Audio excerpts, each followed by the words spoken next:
hello hello ළමයි එනකො මාත් එක්ක ඕපයක් කතා කරන්න මේ ජර්මන් සිපර් බලන හැමදාම ඉන්නේ එළියේ අපි ආපුවම ඇතුළට දානවා මොකද අපි කෑ ගහනවා මු හපන්නෙත් නෑ අපි කෑ ගහනවා ඒ හින්දා ඉතින් ඇතුළට දානවා ඊට පස්සේ ඔයාලට පේනවා ඉතින් මේ නාරන්ද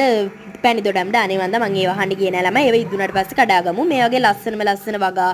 මල් පැණි ටිකක් හිටවල තියෙනවා ලස්සන මල් තියෙනවා ළමයි ගේ ඇතුලේ ලස්සනට මල් වගා කරලා තියෙනවා ලස්සන පෝච්චි වල ලොකු විශාල මල් තමයි ගේ ඇතුලේ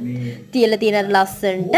එළියේ තියලා තියෙනවා ඉතින් ලස්සන මේ වගේ ආයෙට තියෙනවා ඊට පස්සේ මෙහි මේ ළමයි තියෙනවා ලස්සම රස කහපාට රඹුටන් මෙන්න මේ තියෙන්නේ කහපාට රසම රස රඹුටන් ඊට පස්සේ ඊට ඉස්සරහා ලොකු කොස් ගහක් තියෙනවා කොස් ගහේ කොස් ගෙඩි අතින් කැඩුව හැකි ළමයි